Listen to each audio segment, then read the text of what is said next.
Buongiorno everyone, welcome to the match review there after what can only be described as the worst game of football I've ever seen in my life. The worst! Newcastle 0, Fulham 0. If you can hear erratic shouting in the background, it's Amar and Taylor on FIFA, aka Geordie Rick. Geordie Rick's and smashed on FIFA. One-on-one on FIFA. But back to the Newcastle game there, 0 shots on target against the club that's bottom of the Premier League.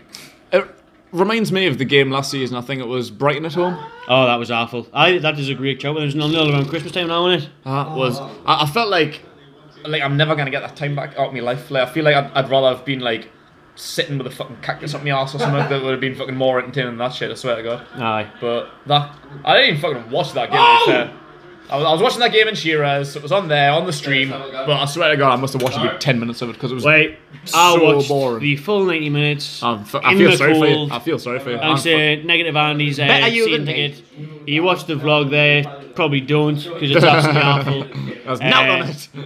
There's field corners, that's what that's all on it, but there's 0 shots on target, that's what's on it. It's embarrassing that, you know. And it's Fulham as well in the early stages. I remember like Sheila was in a couple of times, Mitro at the start of the second half, headed straight at Dubravka.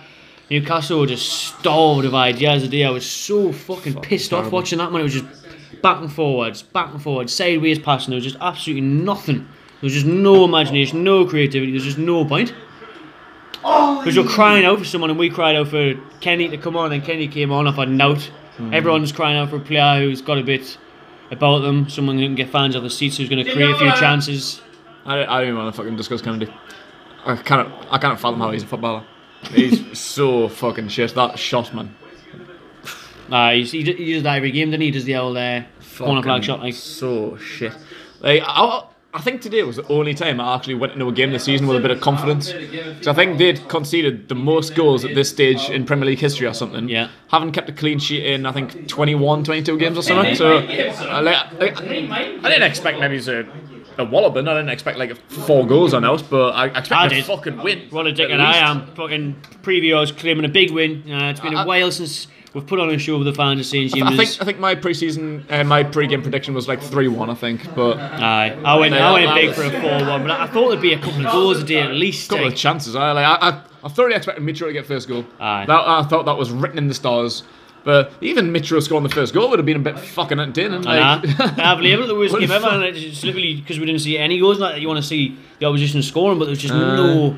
Like Sherlock, Sessegnon, like absolutely. Well, obviously Sessegnon was missing the day, wasn't he? He didn't play, but Newcastle now, man, there's just. Wish he was. There's just where do you start with that starting 11, man? Because Manquillo kept his place after Dean Harry at Huddersfield.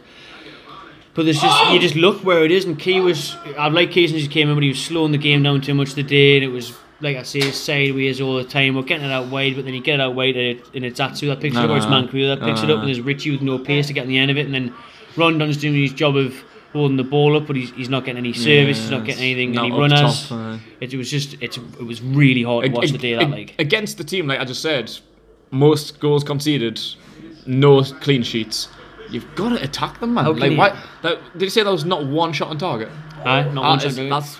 That's fucking disgusting. That, like, do you know what's disgusting? What winds me up is you're at home against a team that's bottom of the league, and there's just no agency. I know. You should come flying out the blocks. I know. It was like we were playing like there was more agency against like Everton. Aye, exactly. Like why even is that? Even the better teams that went 1-0 up. Went 1-0 up against Man City, went 2-0 up against United, and then we're playing Fulham. And like it's like,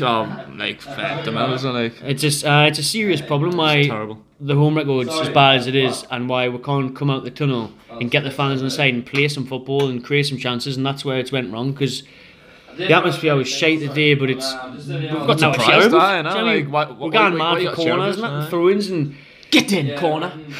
I'm sick of the referees now. Like the referees are stitching McLean up. We shouldn't cover that, but it looks like we're seeing on social media now that it probably should have been a penalty. But it's Newcastle United. We can't rely on referees. Fulham had a couple of calls for penalties now. Like, oh, did they? Yeah. I don't remember seeing them. I think it was like a handball. I think I don't know if it was. Even watching it on TV. Dubravka was a bit dodgy at times today, and then was it Mitro? I think he was. And then at the end now, when he came out and Kamara took it around him, then he squared it, and Mitro. I think that was like the penalty call. Someone blocked it, but.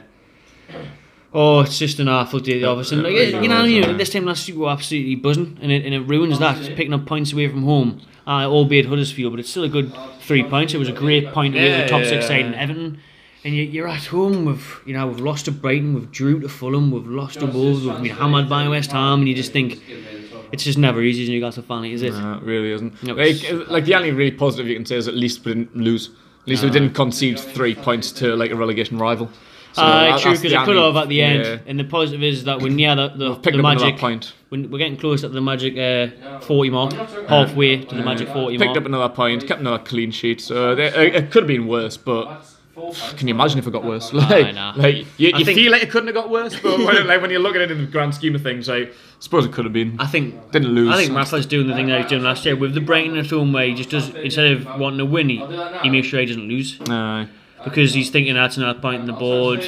Like I say, we're closing on 20. If we get another 20 points in the second half of the season, then you think we'd stay up. Yeah. And obviously after the start we had, so Rafa's obviously thinking like that, isn't he? Yeah, I think the subs again were questionable from Rafa. They're just so delayed. I know. They just take so long. It's a shame that there's only Kenny there. You could have maybe introduced Jacob Murphy, but you've got to bring on fresh legs. You've got to bring on a bit of pace, and because it's not working, change it. And the formation needs to change now. Yeah, too conservative, and you brought up the fact about Yedlin coming on right back when you're chasing the win with 10-15 minutes to go. Like you say, we did need to inject a bit of pace, and Yedlin does offer that. But with 10-15 minutes left, bring on a right back for a right back. What's the fucking point? That doesn't make any sense. Didn't even change the formation either. It's not as if you went right wing and try to get further up. It was just a fucking right back for right back. With 10 minutes left. What's the fucking point? Is Shelby fit? Because why is Shelby on the bench not coming on? Because for me, I thought Diommi was decent today. Key, he was alright, but he wasn't enough forward thinking as he has been. Shelby had came on. That's what we're crying out for. Someone in the middle of the pot there to actually pick out a pass. But again, I don't even think Shelby's been great this season. When he hasn't really changed the game. I think we've started better since he left the team and Kennedy came in. Not Kennedy, Cake, sorry. Diarmi has been a little bit better the last few weeks. I don't know. I don't even think Shelby's the answer. I don't think he's what we need right now.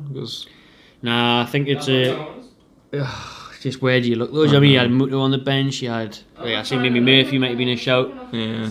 How long is it till January? Till the fucking window opens? Till we get a couple of loans in? About a week in it, so we're trying to get loans in. A couple of freebies, a couple of loans. We desperately need something because there's just not enough. Even when you look, like we said, Huddersfield was a great win, but Rondon's shot and goal was the only chance we really created in that game on it. So that looked better than it was. But disappointing day at the office. Really poor performance. Really pissed off. I was raging after that full-time whistle. The BR's trying to calm us down, trying to forget about it. But at least it's a point. At least we didn't get beat. But you should be beating teams at home. Oh, massively. We should be creating chances. You shouldn't have to be put through that 90 minutes. There was boos at the end there, and Pastor guy in his interview condemned it. But for me, I can totally understand booing that because that was a shower of shit. There's people there paying big money for that season tickets, and week in week out 40-50 quid, and it's just so shit, man. Going into a game against a team like Fulham, shouldn't be anything less than 3 points. No, it shouldn't. I'd say a point, it's better than out. It's better than getting beat, but it's still not good enough. 3 points was essential there. No. Not good enough. Have a nice thing, everyone. Enjoy yourselves. Merry Christmas. Woo! But yeah. This is a podcast. I'll give you a ring when we're walking up, if that's alright. Check out the Magpie Channel merchandise. Hoodies, hats, t-shirts, embroidered and printed available, and the back print on the new t-shirts. All sizes available. The link will be in the description of this video to the Etsy. It's etsy.co.uk/the Magpie Channel. Make sure you check it out. Support us. It goes back into the channel. It goes into new equipment, away days, prize giveaways for yourselves if you haven't seen the Magpie 4 videos. Enjoy yourself.